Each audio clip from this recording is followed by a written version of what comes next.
Well, it's we're back. Nothing else to say, but we are back, boys. Another successful draft. Before I start the breakdown of each team, let me explain in the introduction how this is going to be working out.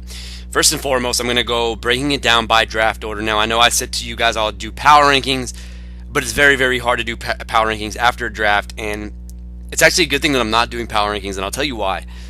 After looking at last night's draft, I'm amazed at the maturity from most of us. There's even I'm not going to say names, but there's at least 5 people that I look in a draft and I'm like, it's going to be the same old shit. They're not going to go anywhere. I looked at the rosters and I can definitely say there's not one team. Now, granted, we will suck, some of us, but there's not one team I can look at and point the finger and be like, yeah, this team sucks. I think everybody did a fantastic job. When I looked at the draft, I think the hardest thing to determine was the mid-round running backs. I think if you look at everybody's team construction, you look at those mid-round running backs, that was the hardest thing to determine. I think the easiest thing to determine was wide receivers. It's just a matter of if they're going to hit or not, but I think everybody loves what they were doing there. And if you look at a lot of the constructed teams, a lot of them are very similar constructed. There's a little bit difference on some parts, but I think the X factor, I think, in this draft, was the amount of trades that did happen. Now, we didn't have one that happened during the draft, but before the draft. Anyway, I'm going on a ramble here. I'm just very excited to do this podcast, actually. Here's how I'm going to break down everybody's teams. Factor number 1, how you drafted. Factor number 2 is going to be your team construction. This is very, very important. This is something we all look at right now. Factor number 3 is going to be upside. Factor number 4 is going to be floor. The next few factors are just bonuses. My favorite pick, my least favorite pick, and overall the outlook of this team. How do I think it's going to pan out? Now, remember, this is just my opinion. I'm just being a good commissioner. What I say is not going to happen. However, last year's draft, if you want to go back on my predictions in the podcast last year, just throwing it out there, I was 10 for 12. The only 2 things that I got wrong after the draft were Max's team I said would suck last year, wound up winning the championship, even though it's different. And I thought Coffey's team was really nice, and it turned out not to be so good. So those are just the 2 mistakes that I fucked up on last year. So maybe you could take my advice, maybe not. I'm just calling it how I see it. I'm being honest. I am not going to be as filtered as I was the years past. Keep that in mind. This is going to be very, very straight to the point. I'm just going to hit the point, and I'm not going to hold back on anything. So without further ado, let's get this thing rolling. Okay, so if you listen to the introduction, you already know who's first. It's the guy who had the first pick in the draft, Robert Coffey. Let me break down basically how they drafted. It's a pretty good draft, Rob. A pretty good draft. Now, obviously, I think Rob should be the only one listening to it, although I would consider somebody else listening in, because maybe I can hype up somebody that you might want to trade for or something like that. I don't know. But I think it's very, very important that you take some time out of your day to listen to everybody's recap and not just yours. And if you didn't hear it, well, I said it to you first. Anyway, let's get into the team now. There are 2 guys who get a pass with running backs, and that's Rob and Max, because you have the monsters, Le'Veon Bell and David Johnson. Therefore, team construction for running backs is not going to be that much of a factor. So when I come and look at your running back status right now, Rob and Max, you're automatically at a B+. I'm sorry, there's no way I can dispute that. You're just automatically, it's like a free space in bingo. That's pretty much how I view it as. But let me go to your other running backs. I'm not going to go round by round until I get to favorite and least favorite picks. Darren McFadden is a very, very nice fill-in, especially if you do have some shit that you need figured out ahead of time. So, for example, I'm looking at it right now. You're going to be starting McFadden for those 6 weeks if Zeke is still suspended. And then when I look down, there's Mark Ingram. I'm kind of not high, but I'm not low. I think you have to temper expectations with Mark Ingram. I know he hit 219 fantasy points last year, but I do feel like as long as Adrian Peterson is healthy, I think you cut that in half. I can see him only hitting like 150, and hey, you might be all right with that. You might not be all right with that, but I'd temper expectations with Mark Ingram. I think he's just a flex option at this point right now. Danny Woodhead is an interesting pick. This is the guy we all used to fall in love with, and the year he had a big year with San Diego, he would always get drafted very highly. However, he was hurt last year, therefore the stock fell into, I believe it was your 7th or 8th round pick. I can't remember off the top of my head. But regardless, you got him at a really good value price. But the thing is, this is me personally, I'm starting to gear away from the satellite PPR backs, whatever the fuck you want to call them at this point. But I did mention it yesterday. The only guys that I think are warrant for week-to-week consideration would probably be a Danny Woodhead, probably be a Theo Riddick. Those are the two elite guys, and everybody else is just very, very hard to trust. So I think Danny Woodhead is your plan C at this point in case McFadden and Ingram do not work out. To go with Le'Veon Bell, you did the right thing. Brandon Cooks and T.Y. Hilton. Now, the only concern I have with T.Y. Hilton, now this is a guy, if with Luck being healthy, I had him ranked very, very highly. I had him over Doug Baldwin. However, T.Y. Hilton and Brandon Cooks and Le'Veon Bell, if all three of them hit in a week, it's game over. It is game over. Now, when Brandon Cooks hits, it's going to be a multi-touchdown game. Brandon Cooks is not going to be this guy that when he hits, it's going to be 5 catches, 70 yards, and a TD. No. Because that's how New England operates. They go in stacks. Meaning, if Brandon Cooks does not show up week 1, week 2, you're going to look at him getting a 2-touchdown game. And then you've got T.Y. Hilton, who all he needs is the big play. Now, I think if Luck is not there in the beginning of the season, I think T.Y. Hilton falls to a wide receiver 3. Unfortunately.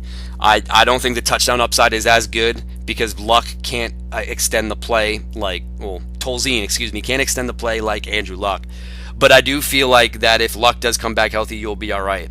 And of course, you're going with the wide receiver stacks. Stephon Diggs and Willie Snead are valuable picks as long as both of them stay healthy. Willie Snead, I think last year was off to a tremendous start, and then in week 3 he was dinged up a little bit, which is why he only had 895 yards. I do think touchdowns are going to be low for both of these guys. However, I think you gotta love the target share and the amount of catches that both of them are going to rack up. Mark my words, if both of them do stay healthy, I can see Willie Snead flirting with almost 90 catches. I can see Stephon Diggs doing the same as well. And yes, you heard it here first, both will be 1,000-yard wide receivers, meaning that you're probably going to get 10 to 12 on a good week. And if they score a touchdown, you're looking at those big explosions out of them. So I like what you did. I think Le'Veon Bell, and then Jack Doyle as a tight end, whatever. Who the fuck cares? I'm not grading you on tight end value unless you took a really high one. But the wide receiver, 4 wide receivers, I think they complement each other very, very well. And especially that you have Le'Veon Bell. I think this is a very, very, very, very good constructed roster. Let me go to your bench of some flyers that you have. Corey Davis is a Titans wide receiver. I think I would stock in all Titans wide receivers. I think 2 of them are going to hit. I think 1 of them kind of doesn't. Now, the rankings show that it's probably Rashard Matthews who's not going to hit, but I love Corey Davis. This is a big guy that if he does get healthy, he is finally the vertical threat that Marcus Mariota has never had in his career. Not to mention you have Eric Decker, who's going to make every simple route look even simpler. I'm very big on these Titans receivers and how they're going to gel with each other. And then you got Rashard Matthews and Delaney Walker. So I think things are going to open up for Corey Davis. However, I think if you're starting to see a pattern, he's going to be a guy that you only throw in if it's a very vulnerable matchup. So, for example, Jets. You're throwing Corey Davis out there all day, every day. Speaking of the Jets, you have Robbie Anderson. Now, I know that the opportunity is going to be there for Robbie Anderson, but this is a guy you cannot trust week in, week out. However, this is a nice bye-week filler guy if you need him. An interesting pick here that you went with the wide receiver on your bench, Josh Doxson. 6 targets, 2 catches, 66 yards last year. That's all he did. However, this is a new year. But he's got a very tall mountain to climb. I think that Reed and Crowder definitely have their established roles, and I think that Josh Doxson, if he is supposed to be the guy that they drafted, he's got to show up day in, day out. I think there's a very tall mountain to climb. However, there is still upside. It's only his 2nd year, and you never know. Terrell Pryor could probably land on the face of the earth. But bottom line is, I think the Skins' passing attack is very, very good this season. Let's go down to the other 2 guys. I know you love the Seahawks. So Chris Carson and Casey Williams, those are just lottery tickets. Casey Williams did look very, very nice. He's a tall guy. They don't have a tall guy on the outside, so maybe they should look in the playbook and be like, hey, man, this could be our red zone guy. This could be... Bottom line is, it's worth a flyer. I don't know if they'll hit. Nobody can call that. Let me now go into your floor and your upside. I think out of all the floors, you're definitely in the top three. I think this floor team, it looks really, really good, and you've got a lot of upside as well. So you mixed and matched very, very well. The one thing I didn't mention by any chance, like I know Luck is in your IR. Don't even trust Andrew Luck. If I was you, I'd just roll Cam Newton. I love how people were hating on Cam Newton. Yeah, he had a down year for his standards, but this guy is going to bounce back huge this season. You have a quarterback one as well. When I look at Rob's team, I think my favorite pick in the draft was the reach on Stephon Diggs. Now, I am biased because reaches usually happen to be my favorite picks in the draft. It's your favorite pick in the draft is either going to be the reach or somebody who fell as a value. I'm just going down here strolling for a minute. The guy I didn't like was Mark Ingram, and it's nothing against him personally. I just don't know how that situation is going to work out. However, I think what you did with drafting Darren McFadden to figure out if Mark Ingram's going to be valuable, and your plan C is going to be Danny Woodhead, because unless Le'Veon Bell gets suspended or hurt, you're going to be set on running back the whole season. If everything is supposed to hit with their upside, you can guarantee that this is going to be a playoff team, and he's going to bounce back in a big way.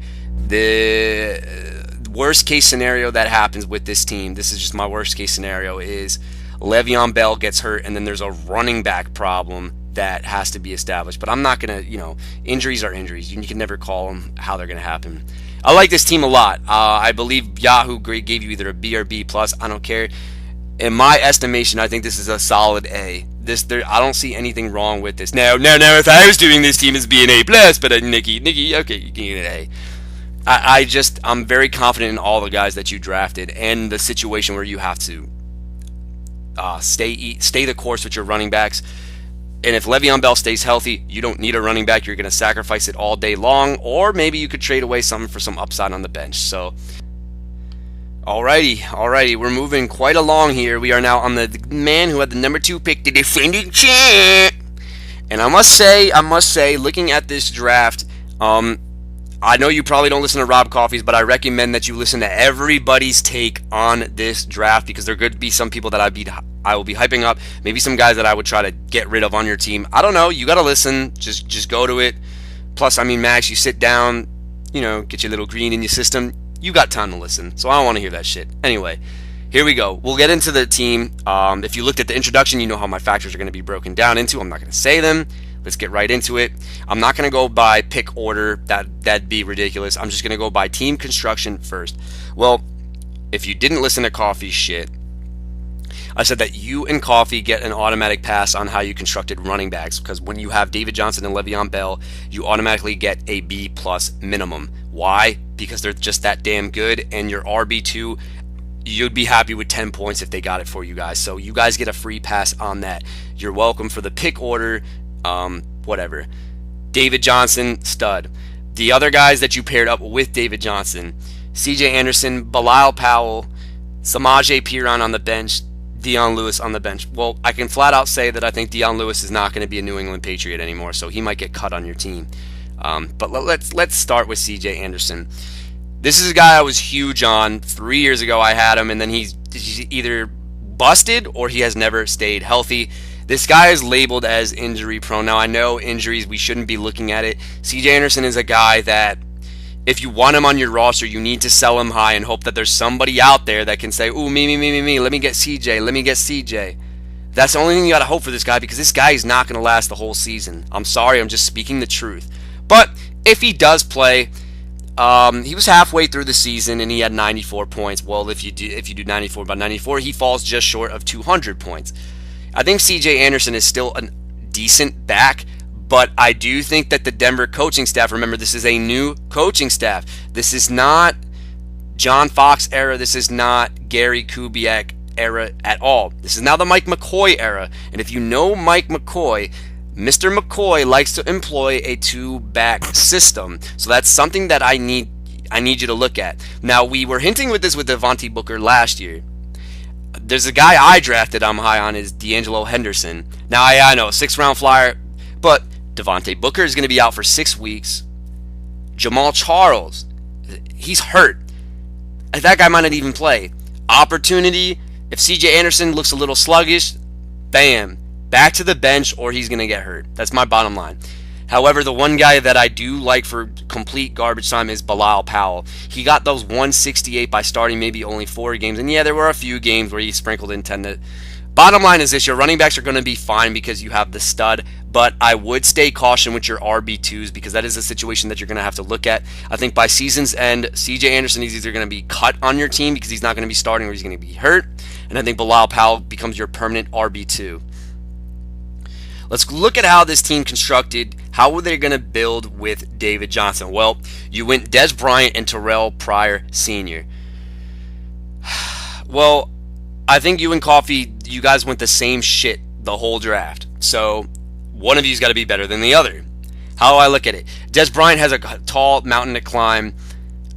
I'm not so sure he can do it, but he's got opportunity, especially if Zeke is injured. Now, I'm not even going to hate on this guy. This was a guy I was considering at my number 2 pick. That is Terrell Pryor Sr. I think this guy on the outside, Kirk Cousins has never had a big, tall target to throw to on the outside. They were terrible in the red zone last year.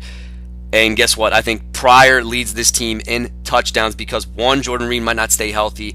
Crowder is very good for the slot role in the red zone, but, like, let's be honest. Are you throwing face to Jamison Crowder? I don't think so. Bottom line, I'm huge on Terrell Pryor. Temper your expectations with Des Bryant. I love Terrell Pryor. I really wanted him to fall to me. I'm not even going to say it, but good pick. The next shit we're going to go to. So, bottom line is, it's going to be hard for both Des and Terrell Pryor to hit on the same week. However, if David Johnson does what he did last year and you have Terrell Pryor and Des Bryant, game over, bitches. Because it's going to be hard for somebody to come back from that. Here's where I don't like where everything else is constructed on your roster. Let me just say one thing. I don't want to get to your favorite picks in a minute, but your flexes, I think Tyreek Hill was a guy. You got him at a decent price. Don't get me wrong. It was the 5th round. You didn't reach for the 3rd. You didn't get him in the 4th. The 5th round, this is a guy, I don't know what Kansas City is thinking. If they can still scheme ways to get him in space and he does it successful, well, you're looking at probably one of the best receivers in the league. I don't see it happening at all. I really don't. I mean, this guy is a burner on the outside, but now he's not just a secondary burner. This guy has to do everything on the field. Everything on the field. And that's what scares me because he's not even on return yards. Now, Mr. Hill was on kick return yards. He might be on punts, but, you know. And look at the rushing yards with this guy. 267. I don't know if you can run trickery with this guy all the time. There's big concerns with Tyreek Hill. He is definitely a guy that can be looked at as a definite bust candidate. But I just got him in a wide receiver 3, so even if he busts, exactly. So there you go. Jeremy Maclin. This is a guy who's very, very underrated where you got him. I don't know what happened last year in Kansas City. I don't know what he did to deserve getting phased out in only just his 2nd year. I think that was just a big slap in the face. He goes to Baltimore. He's easily the best option in Baltimore. If I'm not mistaken, I believe you took him either the 7th or the 8th round. I'm not even going to hate on it. He's a veteran.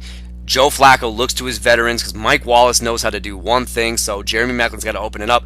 I do feel like this guy can warrant you flex value.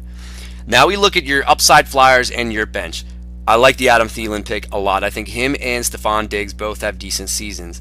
I think Thielen was so close to hitting 1,000 yards. You can definitely guarantee an 1,000-yard season for Adam Thielen. I might even go on a limb and say 1,100 yards for Adam Thielen. I love this pick. Samaje Perine, I'm not big on at all, so whatever. Kevin White, not big on at all. Okay, now there's one thing that you really ticked me off in the draft, and that's saying Cooper Kupp's name like he was nothing, and then yet you have the right to pick him. That really ticked me off, and it kind of like broke my heart because this was a guy I really liked. Cooper Kupp, bottom line, I think that this guy is actually going to be startable, and you're going to see that week 1. I think this is a guy that, with the way your team is constructed, I think it's going to be very hard for you to have confidence in starting Cooper Kupp. But I do feel like this guy can warrant 8 to 10. He's a slot guy. Jared Goff loves the slot. It's not even that Jared Goff loves throwing to the slot, but he's an inexperienced quarterback. They're going to look to the open windows in the middle of the field. I do think that Cooper Kupp, and especially if you think the Rams are going to be bad, Cooper Kupp might be, I'll say it right now, he probably is going to be the best rookie wide receiver in the draft. Now, there's a fantasy expert that is very, very high on this guy, and he thinks he can hit 800 yards. Now, I don't know if I'm that big on that guy, but I do think that if he does hit his upside, man, you might be looking at some big numbers out of him. This is a guy that if you want something, hit me up for him because I'm interested. Next, Alan Hearns, bum. Dion Lewis, bum. Well, Dion Lewis isn't a bum. They just don't trust him anymore. I don't look at defense because I'm not going to scroll down because if I do, the mic's going to cut out. So sorry, I don't remember who you took. Probably nobody, but whatever. Oh, and on top of that, you got Jameis Winston. So I actually like this quarterback play a lot. Now, a lot of people are saying with the Buccaneers, look at their last 6 games last year. All they did was run the ball. Yeah, but that was last year. They now have a guy in Deshaun Jackson to open up the pass. They just drafted O.J. Howard. They've got Mike Evans. They're going to get Doug Martin coming back. I don't know why people are so hyped. Bottom line, how do I break down this team? Now, your team and Coffey's team are very, very similar. The one thing that I do like with... Oh, excuse me. I missed a few points. Your floor and your upside. I think that this team has a very, very, very, very mediocre floor.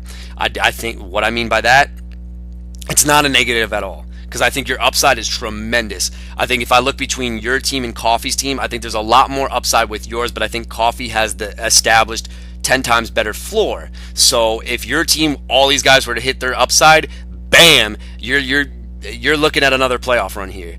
However, there's a lot of risk. I think your team is a lot riskier than his. I think he kind of minimized risk.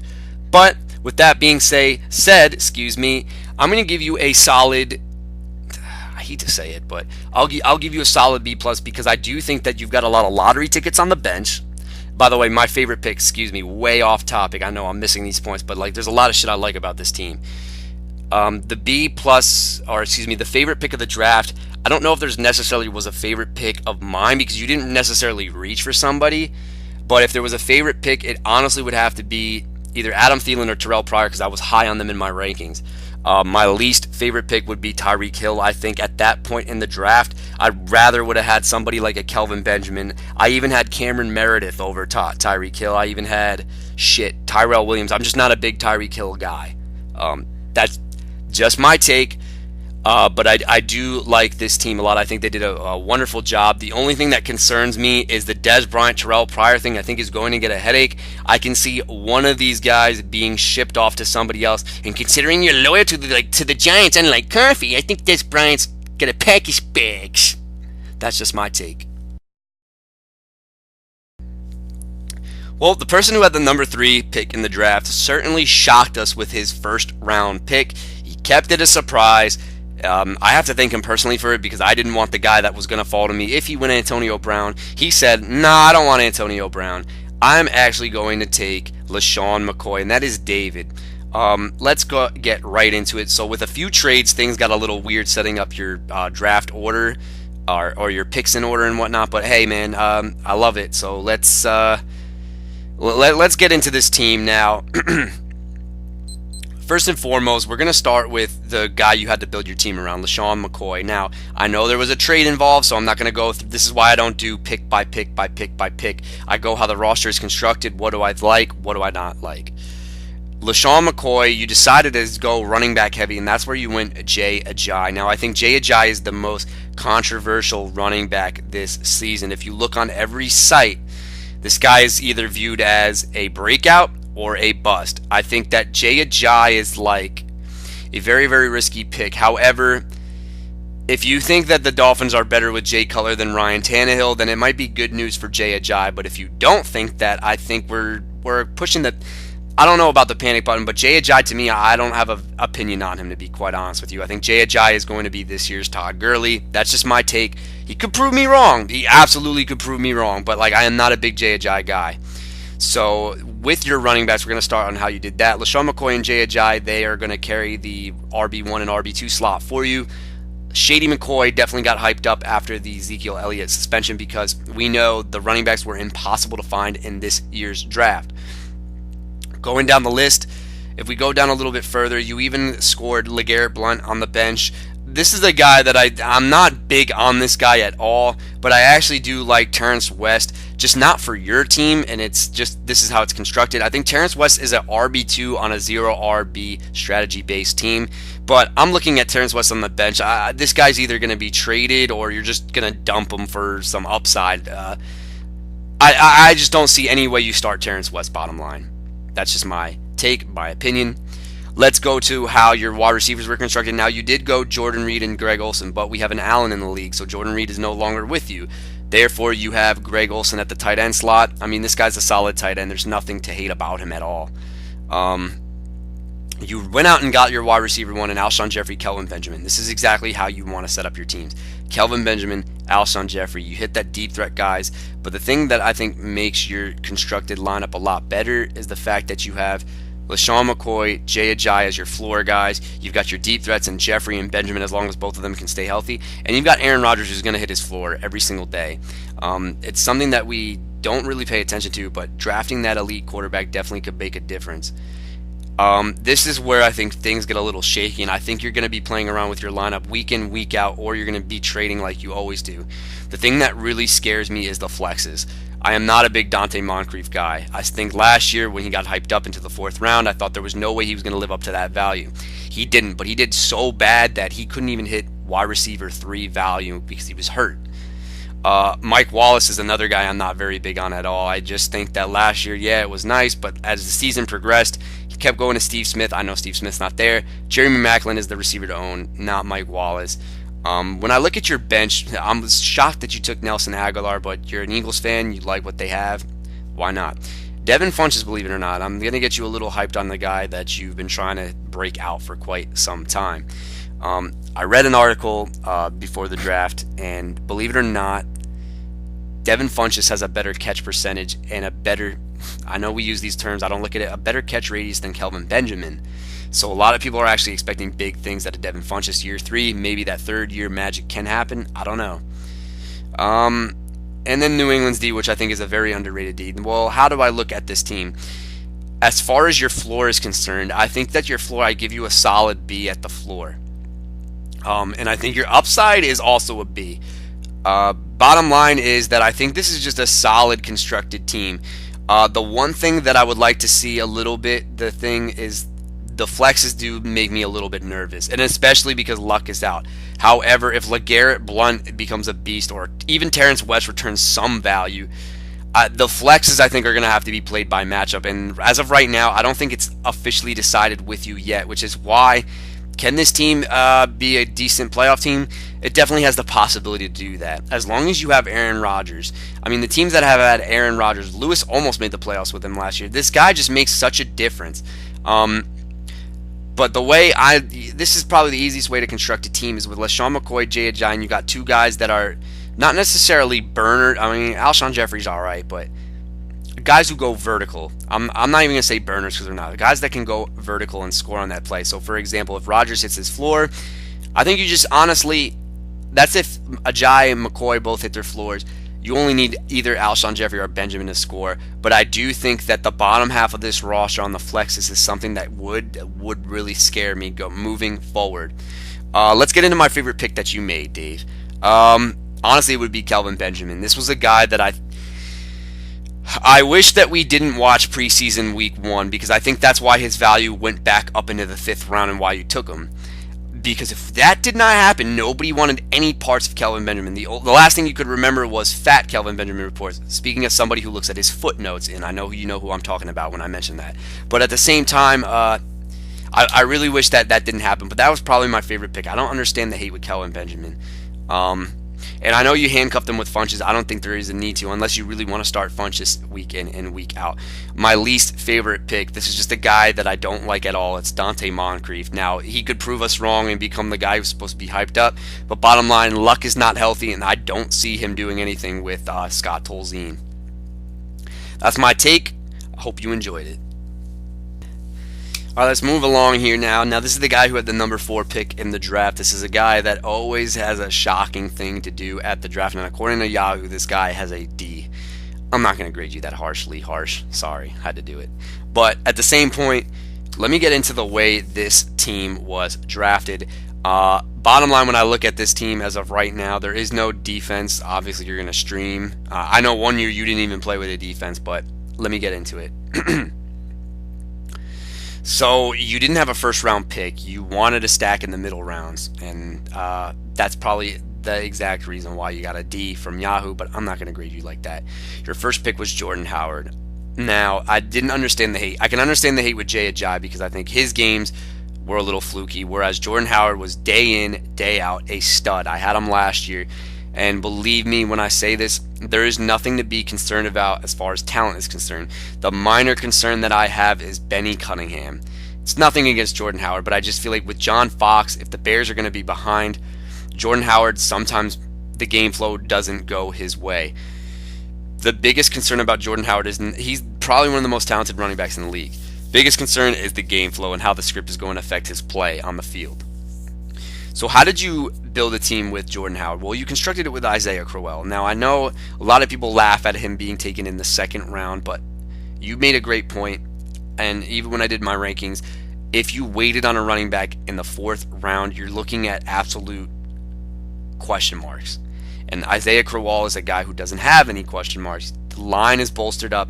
This is a guy on a bad Cleveland Browns team that was stacked on the box. Now, the Browns aren't going to be good, but they're not going to be as worse as they were last year. I think Isaiah Crowell is a solid RB2 for you to go with Jordan Howard. And then the shocker, well, this shouldn't be a shocker because you had a lot of picks. DeAndre Hopkins and Davante Adams. I'll say it right now, I really like Davante Adams a lot. However, the years he's supposed to do good, he doesn't, and vice versa. That's just a fluky thing, in my opinion.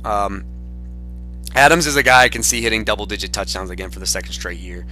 He might even get 1,000. Hopkins was a guy I was not very confident in, and it's nothing against his talent. We know what he can bring to the table. I don't know what the Texans are going to do this year, so this is a guy, there's a red flag there for DeAndre Hopkins. Then you went a little bit crazier, man. Your flexes, you're going Devontae Parker and Dalvin Cook. Now, the Dalvin Cook reach, you got to make sure that he hits that value if you reach that high. So it looks like you're the highest guy on Dalvin Cook. Now, this is a guy I was looking at maybe the fourth or fifth round if I was going to take him. You actually went all in the third round. I'll be honest, I think his numbers are going to look very similar to Todd Gurley's of last year. However, if this guy proves us wrong, he's a very talented running back. Hey man, that's some big upside you're dealing with. This is a guy I really do like though, Devontae Parker. He showed flashes last year. This guy just has to consistently show flashes day in and day out. But Jay Cutler, the hype, is saying, hey man, this guy's amazing. He's the faster Alshon Jeffrey. That's what he's been saying. Again, footnote. There you go. I think he can hit. Then when I look at your bench, I think it's a whole bunch of stuff that you really don't want to be forced to use. And I think this is where the draft grade kind of goes down a little bit. Corey Coleman, I mean, he could be the number one, but I'm not very big on him. Jonathan Stewart, this is just a guy that the only way you take Jonathan Stewart is if you go 0 RB. I think with the way your running backs are constructed, there's no need to have Jonathan Stewart. Latavius Murray is your handcuff. Sterling Shepard could return some decent value. I think that he's permanent slot. You might see a lot of catches out of a guy. This is a guy who drew 105 targets last year. He caught 65 passes. I think the catches are closer to 70 plus this year, I'll say. DeAndre Washington. Oh, you actually have both of them. I had no idea. You have DeAndre Washington and Jalen Richard. I like where you're thinking because I am not a big Marshawn Lynch guy. But temper your expectations harsh because I do think that if Marshawn Lynch was to either lose playing time or they just are like, nah, we don't want Marshawn Lynch, I do think that Sterling Shepard, DeAndre Washington and Jalen Richard can be in a timeshare. That's just the way I see it. However, I do think that one of them might have value. I think it's Richard is on return yards. So, hey, maybe something can spark a fire in him. My only concern with this team is the wide receiver situation. I think, let me go to your upside and floor before I get into that. I think you've got a middle of the pack upside. Hopkins has it. Adams has it. Cook has it. Devontae Parker has it. And obviously Jordan Howard has it. I do think you're going all in. Your chips are into the table with the way your roster is constructed. So I do think you have more upside. But I do think your floor is very, very, very low. And I think that's where the harsh critics of Yahoo look at it. But screw them. Anyway, let me get into your favorite pick of the draft. Now, usually I do have reaches as my favorite picks. But Dalvin Cook, man, I don't know if I can get behind that. However, the one guy that I would say is my favorite pick on your roster, it would probably have to be Devontae Parker. You took him in the 6th round. I think that's exactly where, if you wanted him, you wanted to take him at that 6th round. You didn't want to reach for the 5th. This This is a guy I was actually considering a lot with my pick, but kind of bailed out on it. Anyway, my least favorite pick would have to be DeAndre Hopkins. I don't see him returning his value what he did 2 years ago. I just think that Houston, the offense at least, is a mess. It's an absolute mess, and I think that they might have to work on some things. They definitely got to work on some things. That's just my take. Hope you enjoyed it. Oh, by the way, no. It's not done yet. Don't turn that off. Overall, I would give this team a C plus due to the low floor, but there is some upside. So I know none of you, unless you're listening to this whole podcast, you're not going to listen to my team, but I'll give you a quick take on it really quickly. Let me get right into it. So the way I did my team, guys, a little different than I have done in years past. Just quick run. Marcus Mariota, I think, finishes inside the top 10 for quarterback, so I really like him. I had him as my 6th ranked quarterback. Odell Beckham, upside. Doug Baldwin, one of the safest floors that you could imagine in the wide receiver business.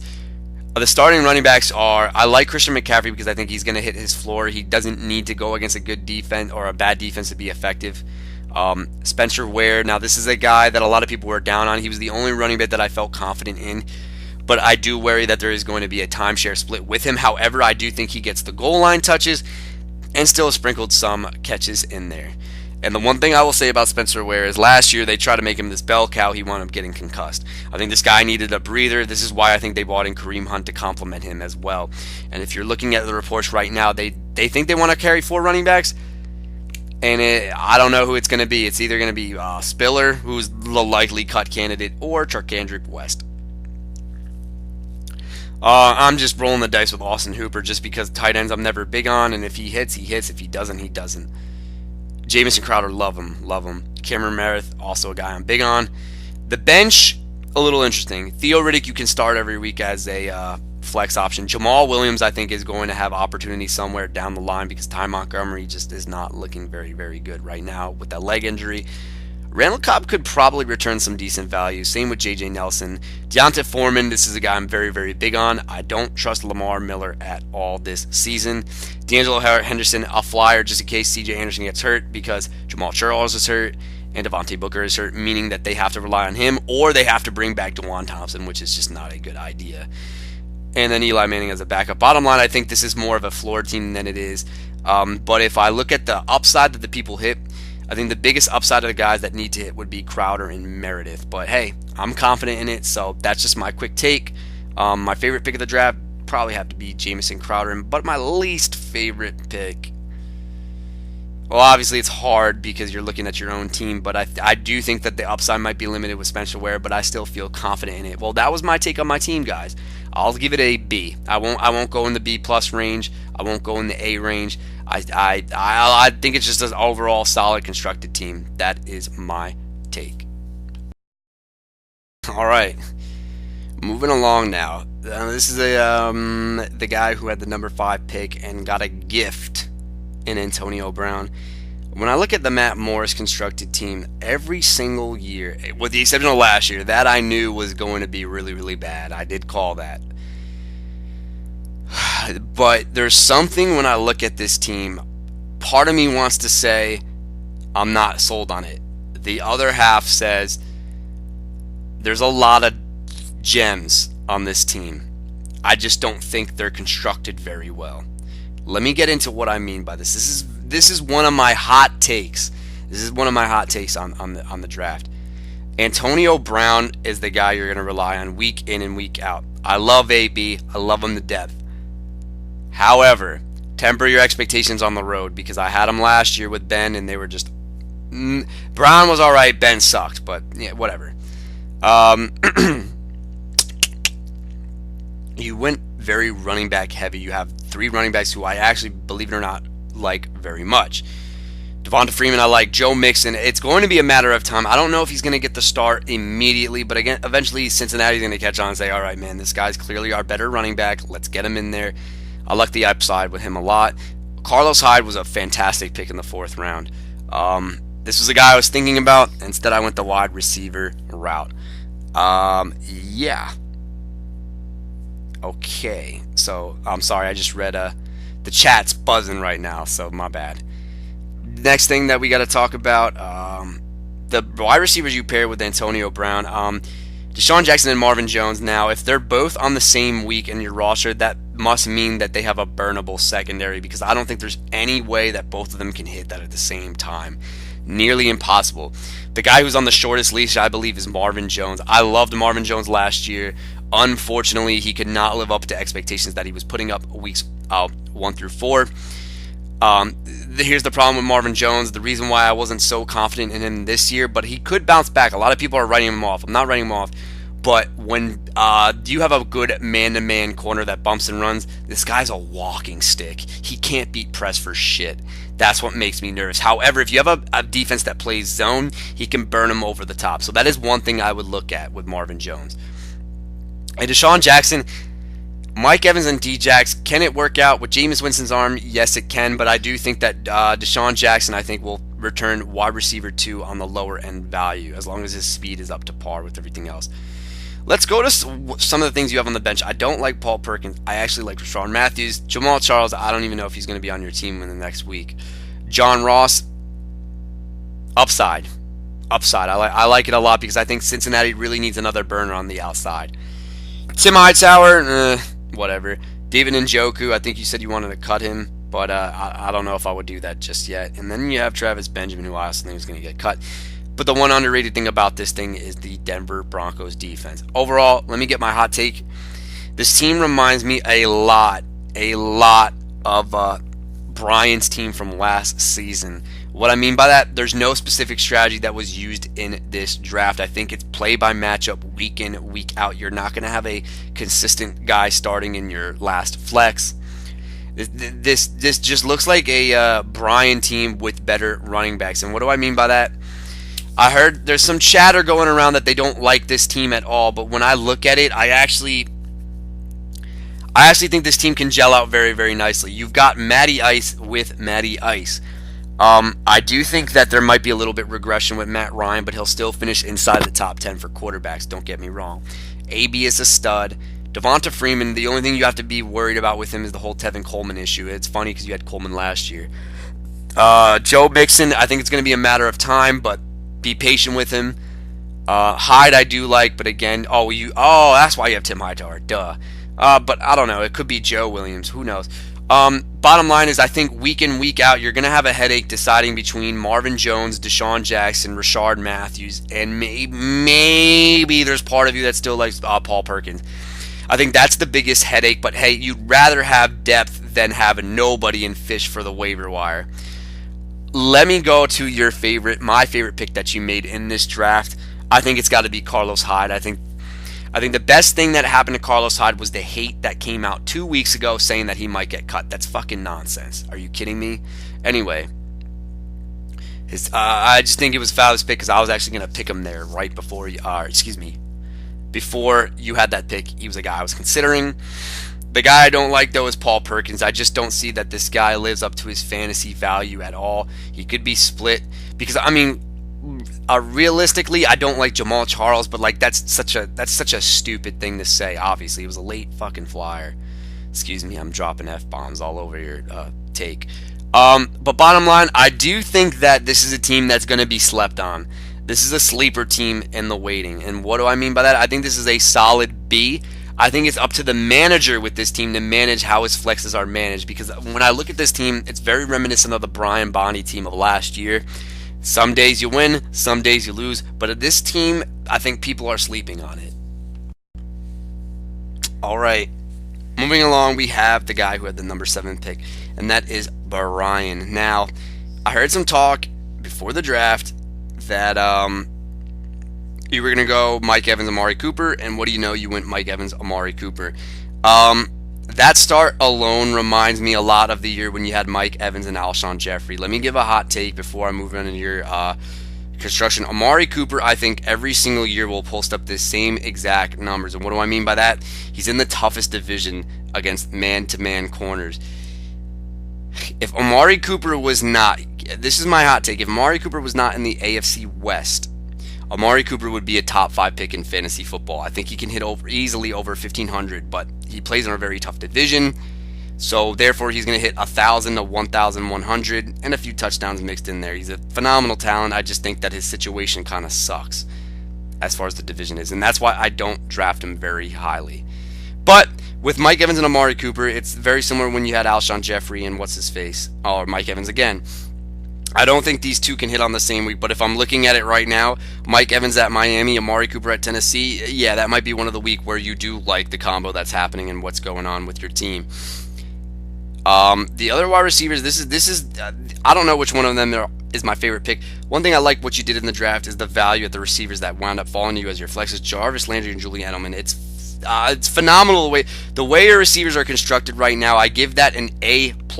I think you're the only one in the league that I think personally, I mean, with the exception of myself and maybe somebody else, I like the way the 4 wide receivers are reflected on how you set them up. You've got 2 guys that are PPR floors in Landry and Edelman, and then you went ahead and went Evans and Cooper as your big upside guys. I think you did a good job there.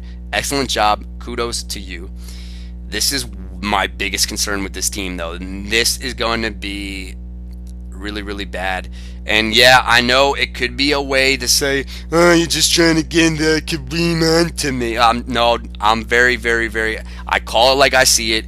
The running back situation scares the fuck out of me with this team, and this is why I can't put this team as an overall grade very high. Let me get into it. Lamar Miller, I don't understand that pick at all. This guy's on a very, very short leash. If he doesn't prove anything in the Houston, man, you're going to see a timeshare, and eventually he's going to get kicked to the curb, and they're going to either try to trade him or they're going to cut him. They're going to do something. I'm not big on Lamar Miller. This is a guy that clearly is a better complimentary back than he is a bell cow back. We saw that last year. Ask the Fresh what he thought about that. Lamar Miller, I think that Deonta Foreman and Lamar Miller might be in a timeshare. I'm very nervous for Lamar Miller. Now, Ty Montgomery, I loved him last year. Don't get me wrong. You really just sent me a trade while I'm doing this, and I'm going to have to reject that shit. I'm sorry and shit. Anyway, Ty Montgomery, I'm scared. Very, very, very, very, very, very, very, very scared of Ty Montgomery. And no, I'm not giving you Christian McCaffrey. We'll work something out. We'll come full way. He's got a broken leg, and I don't think anybody wants him. I was reading a report the other day. There was a doctor who examined him. They said that the ankle might heal up within 2 weeks. However, if he does not get the proper treatment and wants to continue to go out in the Packers offense, there's going to be hell to pay for him because he's going to break that ankle. The bottom line is Ty Montgomery is not a bruising back. You can't just tape up his ankle with like 5 pounds of tape wrapped around it. This is a guy who's a converted wide receiver to a running back. I don't like the outlook for Ty Montgomery. I just think that there's too much pressure being put on him. That's why I don't like the running back situation that you got going on right there. I think it's very, very risky. Kareem Hunt. I think the only reason why you took Kareem Hunt was because I went Jamal Williams. Now with Kareem Hunt, I don't know if he's quote-unquote getting the job. The one thing that I do like about Kareem Hunt is that he gives the Kansas City an added element. I think that Andy Reid wants to run a 2-back system because I don't think Kareem Hunt is built to be that all-down guy. However, I do think that him and Ware can get roughly around 10 to 12 a week. Just my take. Jaquiz Rodgers, I don't know how you're going to manage Jaquiz Rodgers personally. Derrick Henry's an upside flyer. The bottom line was I love the value you have in the receivers department. The running back situation, though, is my biggest concern. I love Kirk Cousins this year, by the way, and I like the Houston defense. But the running back situation, I think... and you got good tight ends, too. I don't really take 2 tight ends, but Fedorowicz and Eifert are worth rostering, so... But I do think that there's going to be times in a week where you're going to see Mike Evans not hit, Cooper hits, and then the running backs don't do anything, or they're hurt or something like that. And then you get your floor, but on a week-to-week basis, I think it's going to be hard to count on because of the running back situation. So with that being said, I still give this team a solid B. a B. But the running back situation kind of makes me want to put it more as a B-. But I love the way the receivers are constructed. But That's why I might say maybe a B minus, but that's just my hot take. Favorite pick of the draft, I would have to go with Julian Edelman by far. I don't understand the hate with Julian Edelman. And my least favorite pick was Lamar Miller. All right, moving along. We are now at the guy who had the number 8 pick, and he was the only person who was not in the actual draft in person, but he did show up via Skype or whatever happened. Anyway, let me break down Lewis's team. Lewis, I want to first and foremost say to you, I think you finally figured out, not to bash you in your old drafts, but this is probably your best draft I think you have ever had. And I know you've been in the league for a lot. I think you probably figured it out this time, man. Like, I actually really, really, really like this team. I think it's got a combination of a little bit of upside, but a lot of floor in it as well. And there's only just one minor thing I don't like about your team, but I truly, really enjoy this team. I can see this team being another one of those teams when I talk about, if you've listened to all the other teams that I've gone through, this is definitely a sleeper team because people are going to look at, Lewis hasn't been in the playoffs. Don't sleep on this team because I think this can be a very dangerous team. And I didn't say that last year. First and foremost, your quarterback is Drew Brees, so you're good on that. Let's see how you started off your draft. Melvin Gordon, love the pick, man. I actually was going to go him at my pick. The only reason why I did not was because I thought that David was going to go Brown. Matt told me he was going to go Beckham, and I don't like Julio Jones because of his injury history. I love Melvin Gordon. I mean, I had him last year, and the fact that you got Brandon Oliver, you got him in the last. I totally forgot about Brandon Oliver because I actually think he might have a role. I don't think you're going to see the 41 catches out of Melvin Gordon this year. I think that can go down to maybe the 30s. I don't think it'll cut in half that much, but I can see Oliver having a role this year. So the 230 fantasy points for Melvin Gordon, it's going to be hard for him to repeat that, but you're going to be satisfied with him. I think he's still going to be an RB1. And then how did you work around your draft? You paired him up with Todd Gurley. Now, I'm not the biggest Todd Gurley guy, but if you get him at the RB2, you're happy because he can't reach RB1 status. I don't think that's going to be anything, but he's a very good complement at the RB2 status. So I like what you did there. And then you went with the safest wide receiver on the board in Demaryius Thomas. Now, everybody's going to hate Demaryius Thomas because he's just that boring veteran. The only way you get Demaryius Thomas, I think he got picked in the same spot last year, 3rd round, at the 8th pick in the 3rd round. You got him, so there you go. This is where I totally loved your draft, and I think I said it out loud. I said I actually really like Lewis's team this year. You win Martavis Bryant. You would have never done that. A guy coming off of a suspended thing and whatnot, but you actually pulled the trigger to do it, and you went risky. I'm all about the risks. I love this pick a lot, especially that it goes with Demaryius Thomas. And your other receiver is Larry Fitzgerald, and you got Emmanuel Sanders. Let me get into the minor flaw with the team. I don't like having both Denver wideouts. I just think that one week it's Demaryius, the next week it's Emmanuel Sanders. However, you might be able to live with it if Todd Gurley can go back to being a decent running back. It's going to be hard to trust both Demaryius and Emmanuel Sanders, but I mean, you put a lot of stock in running backs early, and I mean, this is where we all say, man, if you go running back early this year, you can find value at the receiver position. I think you did that, and I think the trades did help you also do that. So, fantastic management by your part. And the fact of the matter is, you also have Drew Brees. I mean, you have him once every other year, but let me go to the bench. I see minimal upside on the bench, but that's okay. I don't like Eddie Lacy. I think he's a bum. James White, I do like for floor. The only thing that concerns me with James White is Rex Burkhead. James White's supposed to be, if there was no Rex Burkhead, he's probably the safest Patriot back to have. But now there's a 4-back system. It's retarded. Bottom line, I want to trust James White, but something tells me Bill Belichick is just going to pull classic Bellatrix. Jeremy Hill, I think, is a waste of a pick. Tyler Lockett, I do like a lot. I think if he does come back healthy, that's going to be the guy on the outside that Russell Wilson does need. I know we talk about Paul Richardson, but bottom line is this. Tyler Lockett is the guy they're putting a lot of faith in. I think this is his last audition because if Lockett can't find anything this season to do, he's going to be cut. I can see that because then that means Paul Richardson is probably going to have to step up. Not to mention the fact you have Ben Roethlisberger on the bench, so if If you get lucky one week and you see Drew Brees on the road and Roethlisberger at home, you have the luxury of playing it safe at the quarterback spot. As far as defense is concerned, I'm not going to scroll down. I don't care about defense. I think everybody kind of streams them by now. Defenses aren't that elite. I mean, you see flashes of a few, but then they kind of start to slow down a little bit. Bottom line, my favorite pick of the draft was your Martavis Bryant pick. I think that pick alone was like the icing on the cake for the draft, because you did go Gordon, love it. Gurley, I'm not too big on, but the way your team came out, I'm fine with where you have him, if that makes any sense. Demaryius Thomas, if you get him, you get him. But you did surround him with a supporting cast of decent wide receivers. You have a mix of floor and upside, but I think the icing on the cake, the X factor for this team, is that Martavis Bryant pick, as you see right there. And Drew Brees is going to give you 20 at least a week. I'm very, very, very, very excited for this team. And I actually, when I looked at your division, a lot of people think this is the worst division. I actually think it could be one of the best. And I can see there's two teams in particular. You're one of them that I have high hopes for this season.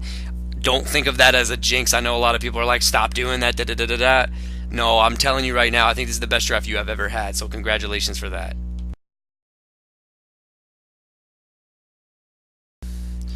All right, moving along now, we have the guy who had the number 9 pick in the draft. And a shocker, man. A shocker. He tried to build a strategy around it. Now he has to hope that it works out.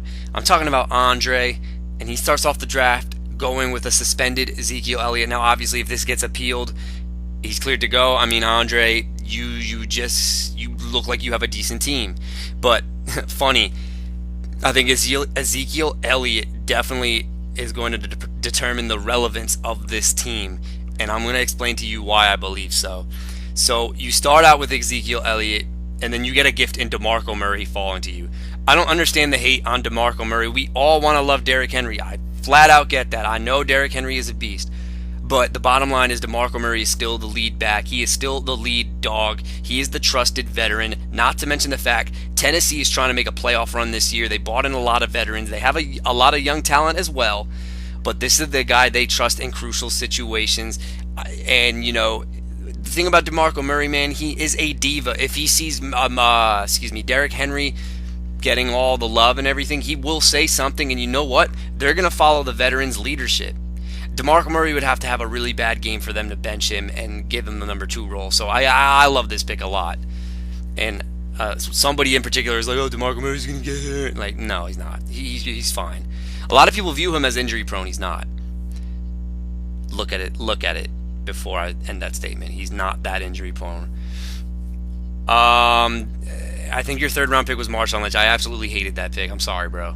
But, and here's the big but, if Ezekiel Elliott is off of the suspension, it's whatever. I honestly think that Lynch could be a flex option. However, Andre, you live by the go big or go home. I think you took a lot of risks, man. But hey, that's what this is about. I mean, I did it last year as well. Like, you're trying to win a championship. You're not just trying to make an okay team. So you're buying in on the Lynch hype. I'm not.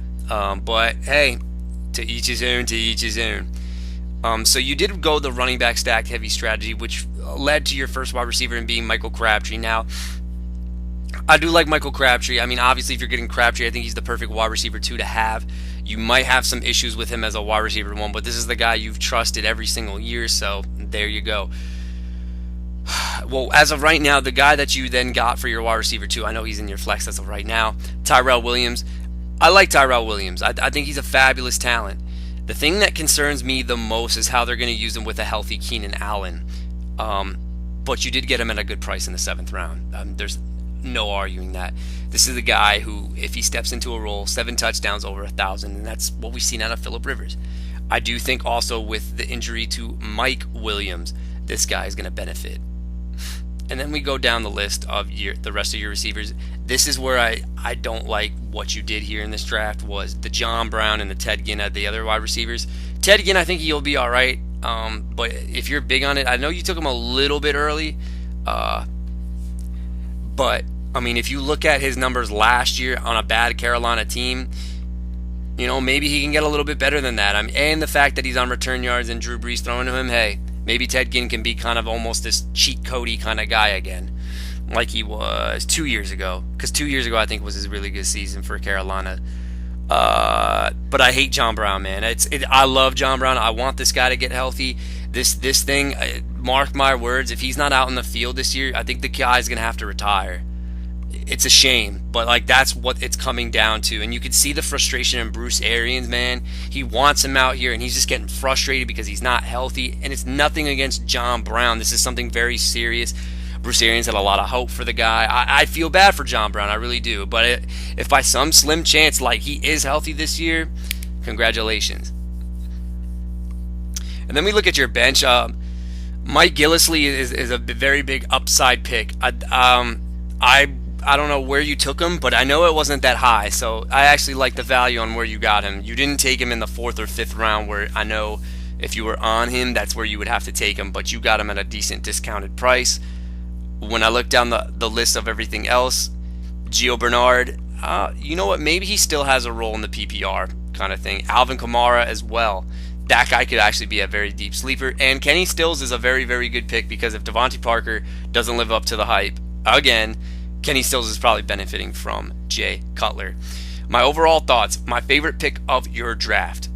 Well, I got to be honest with you. It would have to be, it's not saying much, but the DeMarco Murray value pick in the 2nd round I think was fabulous. You actually, see, I thought you were going to go Murray in the 1st. You don't. You go Ezekiel Elliott, and what do you know? People are down on DeMarco Murray for, I don't know what reason. I don't know what the hate is with DeMarco Murray.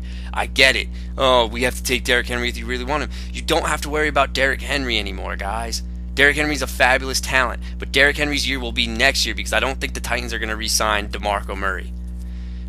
So that was easily my favorite pick. The pick I did not like was the Marshawn Lynch and the John Brown hype, just because I don't think they're going to be that relevant this season.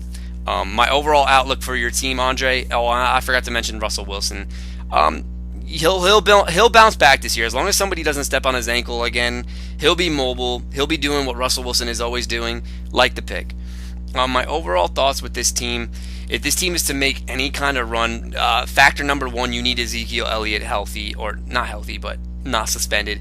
Factor number 2, you're banking on Marshawn Lynch hitting at that 3rd round value. Because if Marshawn Lynch doesn't hit when Elliott has a 6-game suspension, I feel like we could be looking at what Allen's team was last year. I think this team starts out really slow, and then it wakes up in the second half. Now remember though, Allen was only 1 game out of the playoffs, so maybe you could make a late playoff run with a healthy Ezekiel Elliott.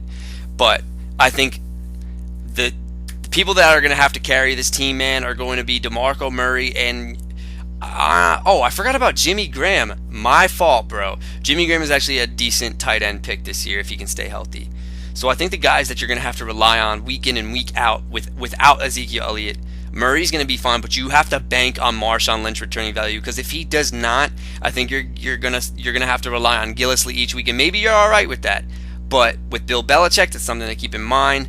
But I do think your X factor this season has to be Marshawn Lynch. If he becomes what he used to be, I think you're good to go and you could be going to the playoffs. But I'm very concerned about Lynch. I think your season comes down to Marshawn Lynch, man. All right, welcome back, everybody. Moving along, the guy who had the number 10 pick, Mr. Paul Percall. When I look at this team right now, man, every single year, Paul, you hear me, I sound like a broken freaking record, but I wanna say and look at this team and say, I'm not feeling this team. Because every year, Paul plays the safe conservative route. He goes for the highest ranked player on his sheet. That's the guy he's going to take. He's not going to reach for anybody. He's never a reacher. He's a very conservative drafter. But I don't want to say anything bad, because sometimes when that happens, if you like Paul's team, it doesn't show up. If you don't like his team, it does show up. So I'm just going to stay the course and not say anything. Let me just go to your draft. Hold on. I'm getting way... I got to figure out my words. You got Julio Jones. You traded up. You wanted something elite. You got something elite. Now, with Julio Jones, guy's a stud. He just needs to stay healthy. Another guy, Jordy Nelson. Julio Jones with Jordy Nelson. Love that. I love that combo. I really, really do. Because if Julio Jones hits, chances are Jordy Nelson has a very, very safe floor. I can't remember a game, honestly, where Jordy Nelson didn't show up unless he was taken out of a game. Um, and then I love what you did here, man. Props to you. You went the receiver route. Very smart. I feel like the thing in drafting these days is you got to stack. You're either going to go on the running back end or the receiver end, and then try to find value later on with whatever you're missing. Keenan Allen, man, this is the X factor. I think if you look at everybody's teams, their third round picks are going to be the picks that are either going to take them to the top, take them to the bottom. This is an exception right here. Keenan Allen. I like it a lot. Going back to your draft, excuse me. You then got Tom Brady. You know what? If you're going to go the zero RB strategy, that fourth rounder, if you don't find a receiver and the elite quarterback of the draft is still there, you took it. Tom Brady is the reason why I'm not talking down on this team. Tom Brady is a guy who can easily give Paul 30 points. If Tom Brady hits, Julio Jones is able to hit, Jordy Nelson is able to hit, guess what? You better hope that somebody on your team is putting up 70 points, because that's how many those guys are going to combine for. It's just a ridiculous combo, not to mention the fact Keenan Allen could also hit. Oh, and let's not forget Pierre Garçon, PPR stud. Here's what I don't like your team is the running backs. But. And I think don't even try to defend your running back situation. Don't do that. Because I think you knew what you were getting into, but it's fine. I did the same shit last year and it worked out. Excuse my language. But when I'm looking at how your roster is broken down into, man, I really like it. I think it's got a tremendous amount of upside, especially if something happens to Freeman. Now, Vereen, a lot of people could laugh at that running back too. I think you picked one of the hidden gems in the draft, man. The Giants want to get this guy involved. I think they will. When I go to your bench, Frank Gore is old, Matt Forte is old. Just cut them. Marlon Mack looks like he's getting a lot of buzz. Maybe he can be something. And I know what you're thinking. This is going to be your Jordan Howard of last year, so you're not going to trade him and you're not going to cut him. And when you hear that, Paul, text me if I'm right or wrong, because I know that's exactly what's going through your head right now. Let me know what you think about that statement. Jordan Matthews, whatever at this point. And then you got Darren Sproles. I mean, Darren Sproles is the guy you have. If everything fails with your running back situation, just plug and play him with your wideouts. You're fine. So my favorite pick of your draft, I believe, not counting Tom Brady, Keenan Allen. I'm a big Keenan Allen guy, but the way you have your elite wide receivers set up, these are all wide receiver ones if they stay healthy. The big question is if, but I love this team. If you're able to get a Keenan Allen, say not even 16 games, for 10 games, if you get Keenan Allen to play for you for 10 games, man, and he's producing, I like it. I like it a lot. My least favorite pick, I think, in your draft, when I'm looking at this right now, man, Frank Gore, just because you said, oh, Frank Gore. I'll be honest with you, man. I don't hate any of your picks, and it's because of the way your draft came out. My overall take on Paul, the X factor is Keenan Allen. If Keenan Allen is able to stay healthy, this team's going to be dangerous. A lot of teams, I think, my three sleeper teams when I look at how they're built are Lewis, Matt, and Paul. Okay, those are the three. In case you're listening to this whole podcast and whatnot, Keenan Allen has to stay healthy. That is the biggest thing. And we all know that. I mean, but if Keenan Allen is to go down, like, you just plug and play your flex, man. But you have to hope that there's relevance at Frank Gore. But you're gonna play it by time and see if those guys on your bench become something relevant. Anyway, that's my take, Paul. I hope you enjoyed it. Okay, I want to apologize first and foremost on why this next take is going to be extremely short, but I don't want to sell this guy short on what he's doing right now. So I started this podcast on Sunday, believe it or not, and then I had to stop completely because I saw that a trade had went down, and I'm talking about you, Alan. When I look at this team, it's just very, very interesting that you're going to go 3 elite tight ends. I don't know if you're trying to find trade value or maybe you just really, really like these guys. But the bottom line is, man, you're banking on a touchdown every single week. Now, I'm all for trying something different because you want your roster constructed like nobody else has. I just think this is, personally, like, if you make this work out, man, you've just invented something and you will go down in our league as somebody who figured out something that nobody would ever have the guts to do. So congratulations for that. But when I look at your team right now, man, this is a work in progress. I don't see this team living up to or being the full constructed thing. I think you're going to be playing around a bit. So therefore, I don't want to give my honest take on this team because I know you as an owner and I respect what you're doing as an owner. I don't want to give my honest take on this team because that trade to me, when you got rid of the pieces that you got rid of, it tells me that you're definitely trying to play around with things, and I can see more trades getting done by you in the future. So for that being said, man, I know that this team is going to change probably at the start of the season, if not week 2 or week 3. You're a guy who likes to wheel and deal and feel out how things are going because I know you did that last year, so that's why I'm making this a short take. And last but not least, the man who did his 2 trades, he was the first one to lock in all his trades and whatnot, the man of the hour, Johnny J. Fresh. So when I'm going through this team and the way it's constructed, Jay, I just want to say one thing, just one thing, man. I'm not down on your team like I was last year, but it could have been a lot better if you didn't take one person. And I know you know who we're going to be talking about. Let me get into it right now. Number 1, you started off the draft and you got a gift falling to you in AJ Green. Excellent start, and you paired him up with the guy I would pair him up with, Michael Thomas. You need a guy who's got that established elite floor, and now you're going to go with a guy who's got a tremendous amount of upside if he hits. You look at Mike Thomas's numbers from last season: 92 catches, 1,137 yards, 9 touchdowns, and this is like not when he was the full starter. He was still getting eased into his role and splitting time with Brandon Cooks. So everybody's favorite receiver this year is Michael Thomas. You got him. Congratulations.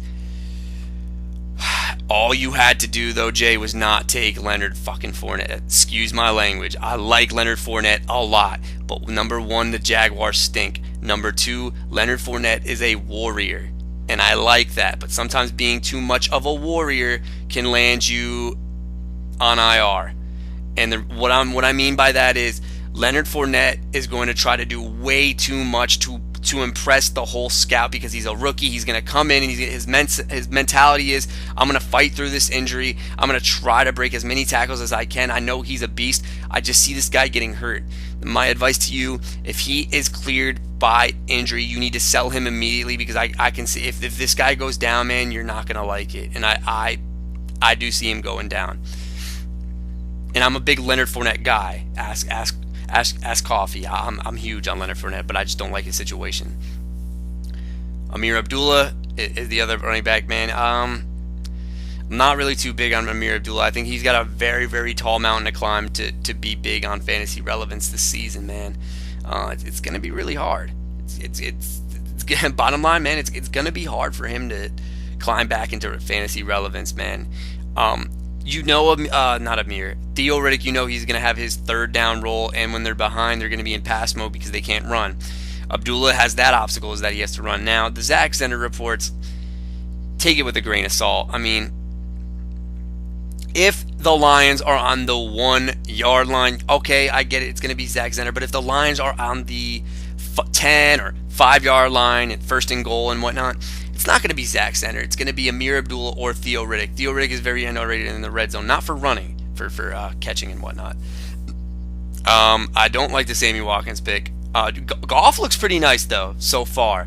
But my issue with Sammy Watkins is, number 1, his health, and number 2, I don't think this offense is going to be creative enough to get him like the Buffalo Bills could. And if Jared Goff is able, if Jared Goff becomes something, Sammy Watkins. So honestly, it's not that you're, or maybe you are banking on Jared Goff being good, or maybe you just love the talent in Watkins so much that it doesn't matter who's throwing it to him.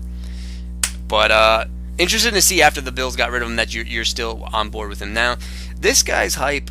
Now, I didn't even realize it that he actually did hit over 1,000 yards last year, which is crazy. Kenny Britt is your flex option. I know a lot of people are big on Mr. Britt.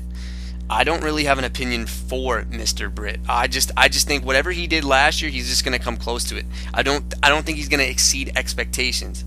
But if you look at it, 1,000 yards and 5 touchdowns, 111 targets, that's pretty impressive for Case Keenum and Jared Goff-led Rams. But now he goes to the Browns, and is that much of a downgrade or an upgrade? No, not really. So I'm gonna side on the era of caution and say he does whatever he did last year. If anything, I'd side on the era of caution for like 900 yards or something like that. But it's whatever. I don't mind the pick. Doug Martin, I don't know why everybody's so hyped for him coming back. Pass for me. Eric Decker, I do like. I think that it. I think that two of the three Titan receivers are going to hit. I think he's the one you can bank on the most. I think it's going to be impossible to see Eric Decker not hit. Why? Because one, he's the best route runner on the team, so that puts Rashard Matthews at a disadvantage. But I do think Rashard Matthews is going to be a permanent slot guy, I think, for them this season. Jonathan Williams. I do. If everybody's drafting him now because you think LaShawn McCoy is going to get traded, but regardless, I think he's a very, very good handcuff. Paul Richardson. I like the pick, but you have to bank on Tyler Lockett not being healthy. Dak Prescott is your backup quarterback to Derek Carr. And last but not least, you like Jerron Brown. I actually don't think that's a bad idea. If John Smokey Brown can't fight the sickle cell and whatnot, man, Jerron Brown's in for a role. Now it's my time to give the honest take on the team. Favorite pick of the draft. Oh, excuse me, before we get way ahead of ourselves. The Zach Ertz pick. I know you're very, very hyped for him.